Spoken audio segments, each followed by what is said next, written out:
TNPSC general இங்கிலீஷில் நம்ம பார்க்க போகிற கிராமர் டாபிக் வந்து கொஸ்டின் டேக். கொஸ்டின் டேக்கில் வந்து கொஸ்டின் பேப்பரில் ஒரு 3 to 4 கொஸ்டின்ஸ் வந்து கேட்டுருவாங்க. இதுக்கு பேசிக்காக 20 சிம்பிள் ரூல்ஸ் வந்து இருக்குது. இதை நல்லா நம்ம ஞாபகப்படுத்திக்கிட்டாலே போதும், நம்ம அந்த 3 to 4 கொஸ்டின்ஸை ஈஸியாக வந்து கரெக்டாக போட்டுடலாம்.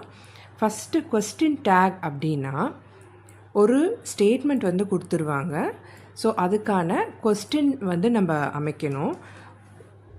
பேசிக்காக ஒரு பாசிட்டிவ் ஸ்டேட்மெண்ட்டுக்கு நெகட்டிவ் கொஸ்டின் டேக் வந்து வரும். ஒரு நெகட்டிவாக இருக்கிற ஸ்டேட்மெண்ட்டுக்கு ஒரு பாசிட்டிவ் கொஸ்டின் டேக் தான் நம்ம அமைக்கணும். இதுதான் கொஸ்டின் டேக்கோட பேசிக். ஸோ ஃபார் எக்ஸாம்பிள், இந்த ஃபஸ்ட்டு எக்ஸாம்பிள் வந்து பாருங்கள். She is a doctor.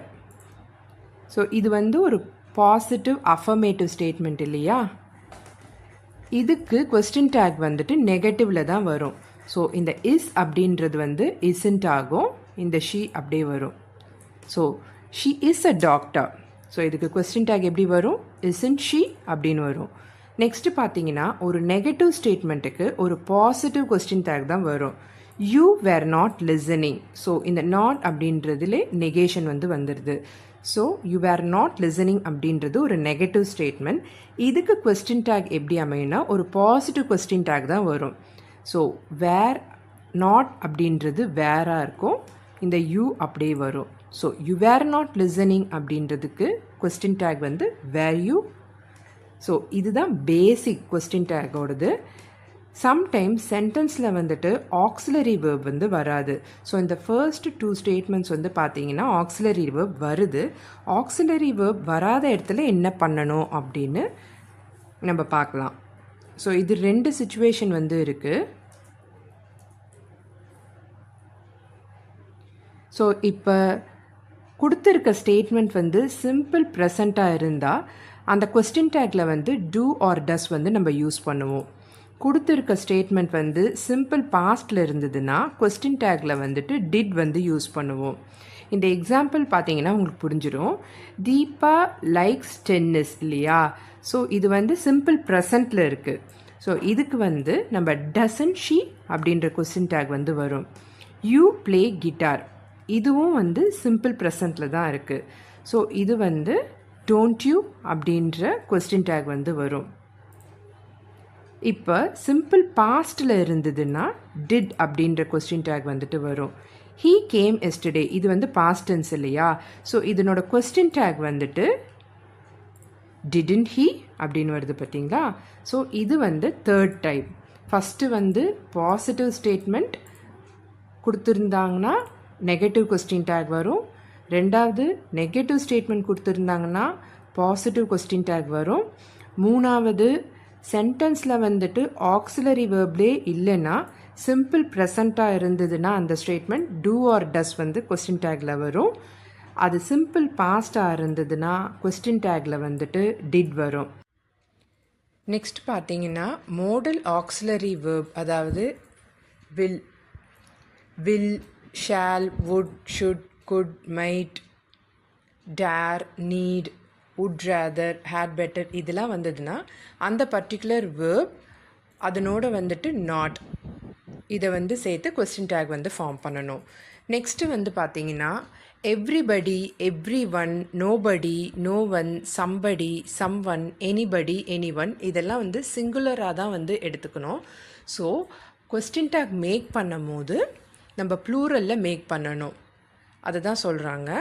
இதை ஒரு எக்ஸாம்பிள் மூலமாக புரிஞ்சுக்கலாம். Everybody has to pay the bill, ஒருத்தரும் வந்து பில் வந்து பே பண்ணணும் அப்படின்னு சொல்கிறாங்க இல்லையா? ஸோ கொஸ்டின் டேக் மேக் பண்ணும் போது அவங்கள வந்து ப்ளூரலாக நம்ம கன்சிடர் பண்ணிக்கணும். ஸோ இந்த ஹேஸ் அப்படின்றது வந்துட்டு ஹேவன்ட் எவ்ரிபடின்றதுனால இங்கே வந்து ப்ளூரலாக கன்சிடர் பண்ணி தே அப்படின்னு வரும். Everybody has to pay the bill அப்படின்றதுக்கு கொஸ்டின் டேக் வந்து ஹேவன் தே, அதுதான் கொஸ்டின் டேக். நெக்ஸ்ட் ஒன் வந்துட்டு every one is perfect. So each and every one is perfect. So இது வந்து ஒருத்தரையும் தான் குறிக்குது, இது சிங்குலர் தான். ஆனால் கொஸ்டின் டேக் மேக் பண்ணும் போது நம்ம ப்ளூரலில் கன்சிடர் பண்ணணும். இஸ் அப்படின்றது வந்துட்டு ஆர் ப்ளஸ் நெகேஷன் ஆர்ண்ட் தே. ஸோ இதுதான் வந்து 5th ரூல். நெக்ஸ்ட்டு பார்த்தீங்கன்னா இது வந்து ரொம்ப இம்பார்ட்டண்ட். இது வந்து ரொம்ப காமனாக வந்து கேட்குறது. ஒரு பாசிட்டிவ் இம்பரேட்டிவ் ஸ்டேட்மெண்ட்டாக இருந்ததுன்னா அதனுடைய கொஸ்டின் டேக் வந்துட்டு வில் யூவோ இல்லை ஓன்ட் யூவோ வரும். ஸோ ஸ்விட்ச் ஆன் த லைட். இம்பரேட்டிவ் சென்டென்ஸ்னால் என்னது? ஒரு கமாண்டோ ஒரு ரெக்வஸ்ட்டோ இருக்கிற ஸ்டேட்மெண்ட் தான் வந்து இம்பரேட்டிவ் ஸ்டேட்மெண்ட் சொல்கிறாங்க. லைட்டு போடு அப்படின்றது வந்து ஒரு இம்பரேட்டிவ் ஸ்டேட்மெண்ட், ஸ்விட்ச் ஆன் த லைட். ஸோ இதுக்கு வந்து கொஸ்டின் டேக் வந்து பார்த்தீங்கன்னா will you. Please give me the pen, won't you. So ஒரு பாசிட்டிவ் இம்பரேட்டிவ் ஸ்டேட்மெண்ட். ஸ்விட்ச் ஆன் த லைட்டும் ப்ளீஸ் கிவ் மீ த பென்னும் ஒரு பாசிட்டிவ் இம்பரேட்டிவ் ஸ்டேட்மெண்ட் தான். ஸோ இதுக்கு வந்து வில் யூ இல்லை won't you வந்துட்டு கொஸ்டின் டேக்காக வரும். நெக்ஸ்ட்டு நெகட்டிவ் இம்பேரேட்டிவ் சென்டென்ஸ்க்கு டேக் வந்துட்டு வில் யூவாக மட்டும்தான் வரும். ஸோ டோன்ட் கம் லேட், இது வந்து ஒரு ஆர்டர் இல்லையா, லேட்டாக வராதீங்க அப்படின்றது ஒரு ஆர்டர். இது ஒரு imperative sentence which is a negative imperative sentence. So இதனோட டேக் எப்பயுமே வில் யூவாக மட்டும்தான் வரும். ஸோ இம்பரேட்டிவ் சென்டென்ஸில் வந்து 2 டைப் வந்து இருக்குது. ஒன்று பாசிட்டிவாக இருந்ததுன்னா will you are won't you வரும். நெகட்டிவ் இம்பரேட்டிவாக இருந்ததுன்னா அதனோட டேக்கில் வந்து வில் யூ வரும். நெக்ஸ்ட்டு இதுவும் ரொம்ப இம்பார்ட்டன்ட் தான் பாருங்கள். இந்த barely, hardly, rarely, scarcely, neither, no, nobody, none, nothing and seldom, இது எல்லாமே நெகட்டிவ் ஸ்டேட்மெண்ட்ஸ் நம்மளுக்கு தெரியும். ஸோ இந்த நெகட்டிவ் ஸ்டேட்மெண்ட் வந்ததுன்னா கொஸ்டின் டேக்கோட ரூல் என்ன? நெகட்டிவ்னா பாசிட்டிவ் டேக் தான் அமையும் இல்லையா. So he hardly works, they seldom speak, he told nothing. So இந்த சென்டென்ஸ் பார்த்தாலே தெரியுது இது நெகட்டிவ் ஸ்டேட்மெண்ட்ஸ். ஸோ இதனோட கொஸ்டின் டேக் வந்துட்டு பாசிட்டிவாக தான் அமையணும். ஹீ ஹார்ட்லி ஒர்க்ஸ், இதில் ஆக்ஸிலரி வேர்ப் இல்லாததுனால இது வந்து சிம்பிள் ப்ரெசன்ட் இல்லையா. ஸோ டஸ் யூஸ் பண்ணுறோம். Does he, they seldom speak, do they, he told nothing, did he. So இது வந்து நெகட்டிவ் சென்டென்ஸ்க்கு பாசிட்டிவ் யூஸ் பண்ணுறோம். பாசிட்டிவ் யூஸ் பண்ணும் போது நம்ம ஏற்கனவே படித்த ரூல்ஸ்லாம் இருக்குது இல்லையா. ஸோ ஆக்ஸிலரி வேர்ப் இல்லைன்னா டூ ஆர் டஸ் வந்து சிம்பிள் ப்ரெசண்ட்டுக்கு யூஸ் பண்ணணும். டிட் அப்படின்றது வந்துட்டு சிம்பிள் பாஸ்ட்டுக்கு வந்துட்டு யூஸ் பண்ணணும் இல்லையா. ஸோ அதையும் வந்துட்டு சேர்த்து இதுக்கான கொஸ்டின் டேக் வந்து அமைக்கணும். நெக்ஸ்ட்டு வந்து பார்த்தீங்கன்னா sentence with let's takes the tag as shall we. இது ரொம்ப ஈஸி அண்ட் ரொம்ப காமனாக கேட்கக்கூடிய கொஸ்டின். ஷியோர் ஷார்ட்டாக இந்த லெட்ஸ் வச்சு ஒரு கொஸ்டின் கேட்டுருவாங்கங்க. Let's go to the cinema, let's go to the mall. So இந்த மாதிரி லெட்ஸ் அப்படின்ற சென்டென்ஸ் வந்ததுன்னா அதனோட டேக் வந்து ஷால் வி தான். Let's go to the cinema அப்படின்ற டேக் வந்து ஷால் வி தான் வரும். நெக்ஸ்ட்டு வந்து இம்பரேட்டிவ் சென்டென்ஸ் வந்துட்டு லெட்டில் ஆரம்பிக்குது. பட் ஆனால் அது வந்து லெட் அஸ் அப்படின்னு வேறு எதுவும் ஃபாலோ பண்ணலை அப்படின்னா அதுக்கான கொஸ்டின் டேக் வந்துட்டு வில் யூ. ரொம்ப இம்பார்ட்டன்ட். லெட் அஸ் அப்படின்று வரல, இது let Ram go, let them do their work. So இந்த மாதிரி லெட்டுக்கு அப்புறம் அஸ் அப்படின்னு ஃபாலோ பண்ணலை, லெட்க்கு அப்புறம் வேறு ஏதோ ஒரு ஃப்ரேஸ் வந்து இருக்குது. ஸோ இது வந்து இதனோட கொஸ்டின் டேக் வந்து வில் யூ தான் வரும். நெக்ஸ்ட்டு வந்து பார்த்திங்கன்னா இந்த everything, nothing, anything, something, இது எல்லாமே சப்ஜெக்டாக வரும்போது it will have it as a pronoun. It அப்படின்ற வார்த்தை வந்துட்டு ப்ரொனவுனாக வரும். So everything is clear. So everything அப்படின்ற வார்த்தை வந்து யூஸ் ஆகுது இல்லை. நெக்ஸ்ட்டு வந்து something has gone bad. So இதுக்கு எல்லாமே வந்து இட்ன்ற ப்ரொனவுன் வந்து யூஸ் பண்ணுவோம். isn't it, hasn't it, ஓகேங்களா. So everything, nothing, anything, something இதெல்லாம் சப்ஜெக்டாக வந்ததுன்னா இட் ப்ரோனவுன் வந்துட்டு நம்ம யூஸ் பண்ணுவோம். நெக்ஸ்ட்டு வந்து பார்த்திங்கன்னா sentence with used to. So சென்டென்ஸில் வந்து யூஸ்டு டு அப்படின்ற வேர்ட் வந்து யூஸ் பண்ணியிருந்தாங்கன்னா அதனோட கொஸ்டின் டேக் வந்து டிண்ட். இதுவும் வந்து கேட்பாங்க. He use to play cricket, so இதனோட கொஸ்டின் டேக் என்னவாக இருக்கும்? Didn't he. இது அப்படியே மேக்ஸ் மாதிரி தான். ஸோ இது கேட்டிருந்தாங்கன்னா இதனோட ஆன்சர் வந்து இதுவாக தான் இருக்கும். ஸோ இந்த ரூல்ஸ் வந்து நல்லா தெரிஞ்சு வச்சுக்கிட்டிங்கனாலே உங்களுக்கு கொஸ்டின் டேக் ஈஸியாக நீங்கள் ஆன்சர் பண்ணிடலாம். நெக்ஸ்ட் வந்து பார்த்தீங்கன்னா எக்ஸ்க்ளமேட்ரி சென்டென்ஸில் வந்து question take will have a auxiliary verb. So how beautiful the garden is, இது வந்து எக்ஸ்க்ளமேட்ரி சென்டென்ஸ் இல்லையா?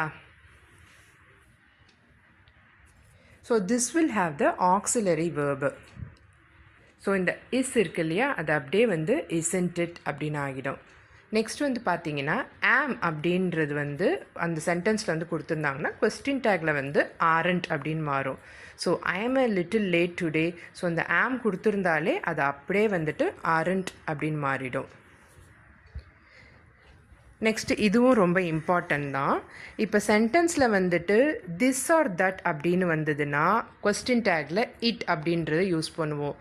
தீஸ் ஆர் தோஸ் அப்படின்னு வந்திருந்ததுன்னா கொஸ்டின் டேக்கில் தே அப்படின்னு யூஸ் பண்ணுவோம். ஒன் ஆர் தேர் அப்படின்னு வந்ததுன்னா அதே ஒன் ஆர் தேர் தான் வரும். இது ரொம்ப இம்பார்ட்டன்ட், ரிமெம்பர் பண்ணிக்கோங்க. ஸோ பாருங்கள், இப்போ சென்டென்ஸில் வந்து திஸ் வந்திருக்கு இல்லையா, this article is good. So this வந்ததுன்னா என்ன யூஸ் பண்ண சொன்னேன்? இட் யூஸ் பண்ணோம். isn't it அப்படின்னு கேட்கணும். நெக்ஸ்ட்டு தேர் அப்படின்னு வந்ததுன்னா தேர் அப்படியே தான் இருக்கும். ஸோ இந்த வேர்ப் வந்து எடுத்து இதை நெகேட் பண்ணி அப்படியே அந்த தேர் எழுதிடணும். aren't there. நெக்ஸ்ட் வந்து one can't find a solution இல்லையா. ஸோ இந்த கேன், இந்த cannot வந்து கேன் ஆகும், நெகட்டிவ் வந்து பாசிட்டிவ் ஆகிடும். இந்த ஒன் வந்து அப்படியே வரும். One can't find a solution, can one. ஓகேவா. நெக்ஸ்ட் ஒன் வந்து collective noun will have a singular pronoun or a singular verb. So our team has played well. Our team அப்படின்றது வந்துட்டு ஒரு சிங்கிள் என்டிட்டியாக எடுக்கிறோம். ஸோ சிங்கிள் என்டிட்டியாக இருக்கும் போது உங்களுக்கு எப்படி வருது பாருங்கள். அவர் டீம் ஹேஸ் பிளேட் வெல். இந்த ஹேஸ் அப்படின்றது ஹேசன்ட் ஆகுதா. அவர் டீம்ன்றது ஒரே ஒரு என்டிட்டியாக எடுக்கிறோம். ஸோ ஹேசன்ட் இட் அப்படின்னு வரும்.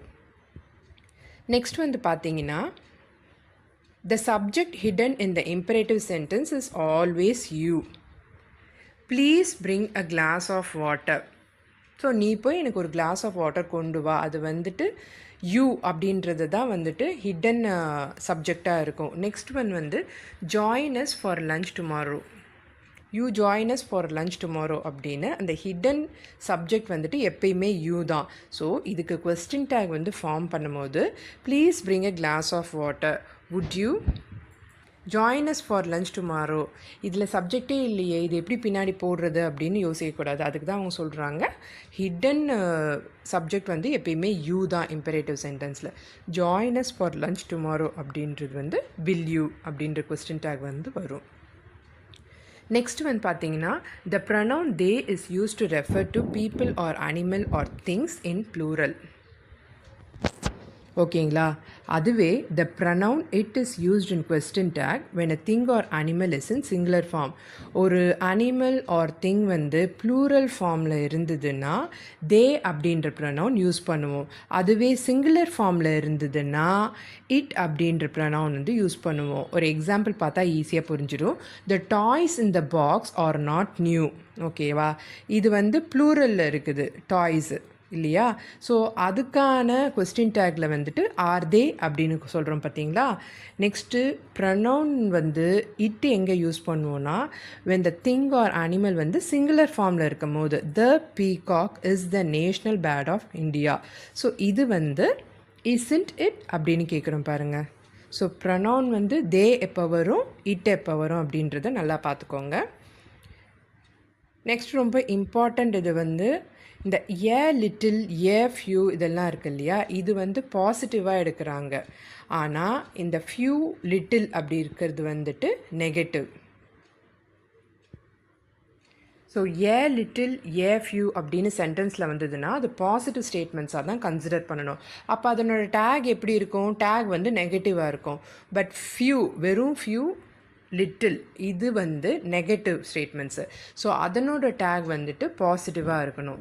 ஒரு எக்ஸாம்பிள் பாருங்கள். Little do your parents know about it. So வெறும் லிட்டில் தான் வருது. ஸோ இது நெகட்டிவ் ஸ்டேட்மெண்ட். ஸோ இதனோட டேக் வந்துட்டு பாசிட்டிவாக தான் அமையும். டு தே, ஓகேவா. A few ducks are in the pond. A few அப்படின்னா கொஞ்சம் அங்கே இருக்குது, சுத்தமாக இல்லாமல் இல்லை, கொஞ்சம் டக்ஸ் வந்துட்டு அங்கே இருக்குது. ஸோ இது வந்துட்டு பாசிட்டிவை உணர்த்துது. ஸோ இதனோட கொஸ்டின் டேக் வந்துட்டு நெகட்டிவாக இருக்கணும். ஆரந்தே, ஓகேவா. நெக்ஸ்ட் வந்து பார்த்தீங்கன்னா